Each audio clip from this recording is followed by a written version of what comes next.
Merhaba ağabey Necati temaşavan Necati evar baş îro weşanek dinda bihevranê îro çardê meha çile 2024 û em ê divê weşanê de behsa agahiyên dawî yên zapê bikin û li rojava jî êriş hene di van saetan de jî êriş hene em ê behsa van êrişa jî bikin çend deqa em ê van agahiya were parve bikin û şîrove bikin pêşî em ê berê xwe din zapê li zapê ev çend roje hûn dizanin ku roja dozdê meha çile yani du roj berê êvarê ji aliyê gerîlayên HPG wiya ji Astarê ve li dijî leşkerên dagirker ên dewleta Tirk operasyonek şoreşkerî hat li darxistin û divê operasyonê de li gorî daxuyaniya navenda ragihandin û çepemeniyê HPG ku îro hat dayîn de şêst û yek leşkerê artêşa Tirk hatine kuştin.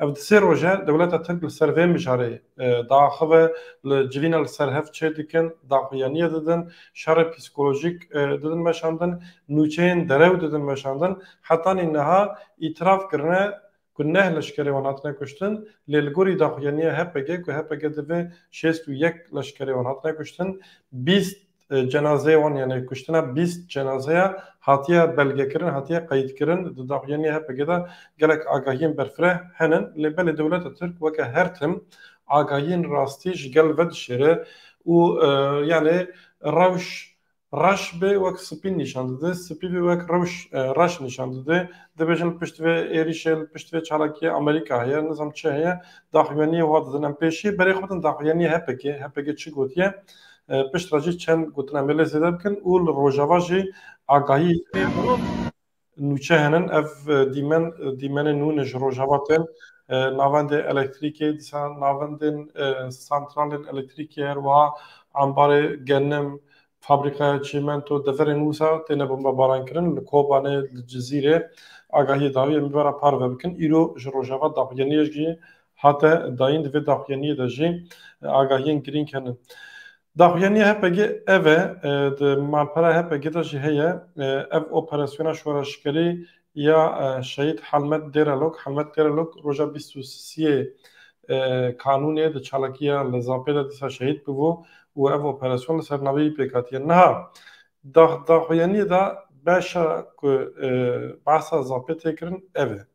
Ev beşe valînêja dibêje erê roja dozdê meha çile saet hevde û dehan de li dijî dagirkerên li qada berxwedana ya girê Amedî operasyona şoreşkerî ya şehîd Helmet Dêrelok hat darxistin. Hêzên me yê operasyona şoreşkerî yên profesyonel destpêkê hemû mayînên ku dagirkera li derdora xwe bicî kirin, teknîka leşkerî û têl îmha kirin. Têl ev têlê Alman pir xeterin. Operasyona şoreşkerî bi temamî bi înisiyatîfa hêzên me bi taktîkên êrûş û sizmayê dest pê kir, bi rengekî hemwest hemû dagirkerên li qada berxwedanê ya girê Amedî hatin hedefgirtin. Hêzên me yên operasyona şoreşkerî çûn ser cenazeyên bîst dagirkeran, cezakirina wan hat zelalkirin û belgekirin. Hêzên me bi rengekî bi bandor bi çekê giran, nîv otomatîk û ferdî li cihê din jî yên aîdê dagirkeran xistin.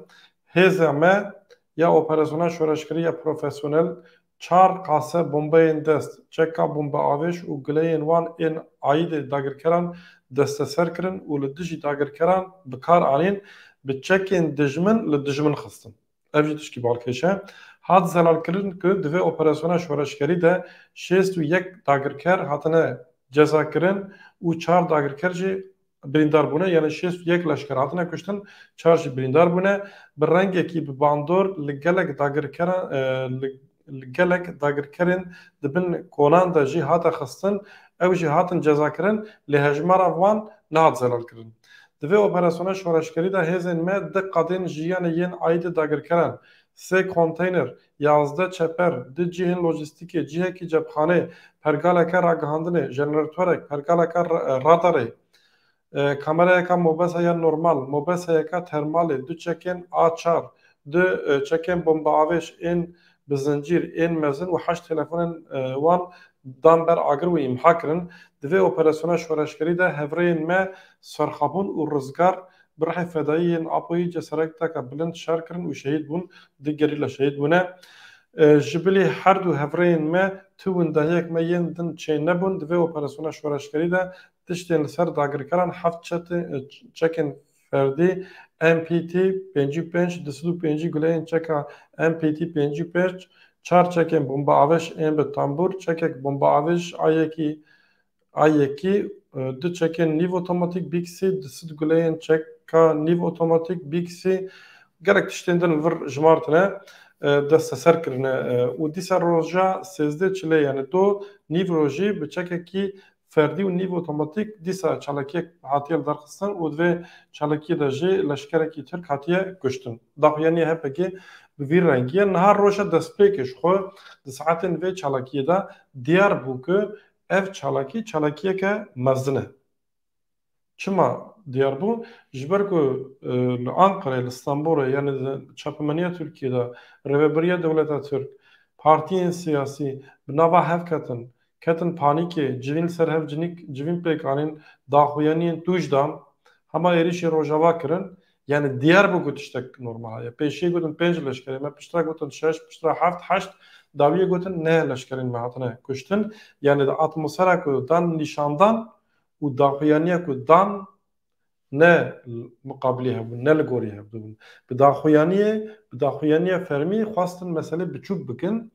Lê di liv û tevgerawan de diyar bû ku çalakiyek pir mezin, çalakiyek pir berfirê hatiye li darxistin. Na HPG, navenda rakandina HPG dibêje hatiye qeydkirin yani kuştina 20 leşkera hatiye qeydkirin, belgekirin û wer diyar e ku ew ê di rojê pêş de ev belge, ev dîmen a êdî çi be, ev materyal çi bin, ew werin weşandin û ev di sê roja di çapemeniya Tirkiyeyê de bêguman li dijî tevgera azadiyê antî-propaganda heye dixwazin van çalakiye biçûk bikin. Dibêjin Amerîka, İsraîl pişte ê ku riya hewayî ya Iraqê ji Tirkiye re vekirî Amerîka ye.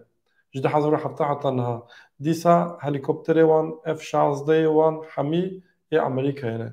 Ev balafirên keşfê sîha ku bikartînin kamerayê wan Kanada, motorê wan Avusturyayê ne.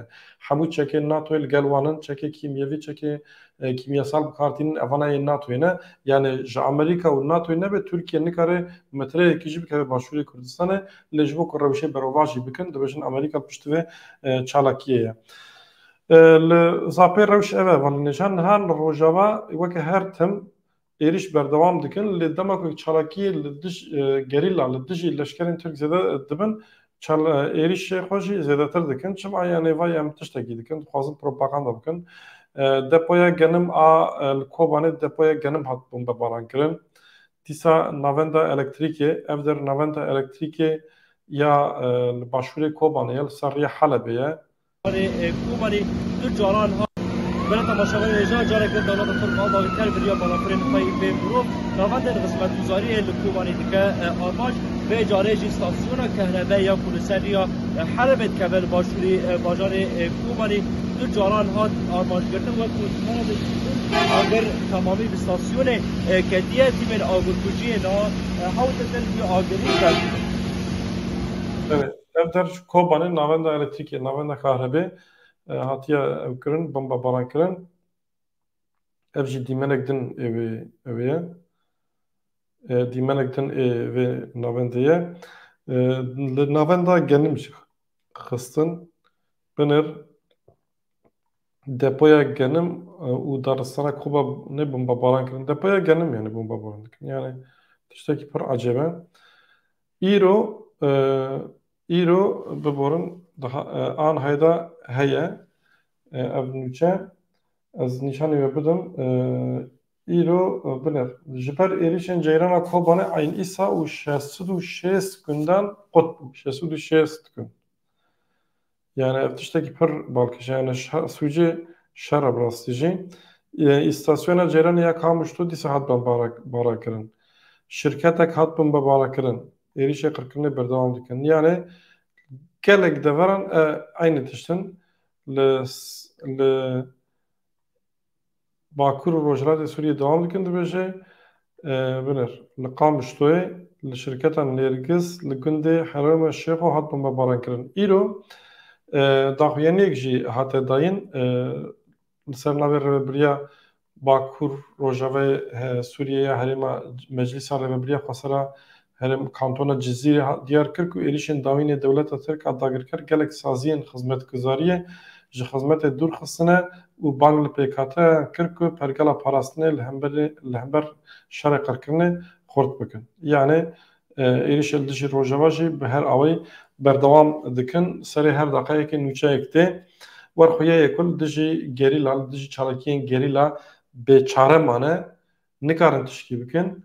Gelek çavdêrên ji Başûrê Kurdistanê dibêjin leşkerên Tirk li Başûrê Kurdistanê li hemberî gerîla ketine parastinê nava tirxsê de ne. Ji ber vê yekê jî dikarin êrişî gunda bikin, êrişî elektrîkê bikin, navendê elektrîkê fabrîkaya bikin. Em jî dişopînin û agahiya mî were parve bikin, vêga bi xatirê we êvar baş.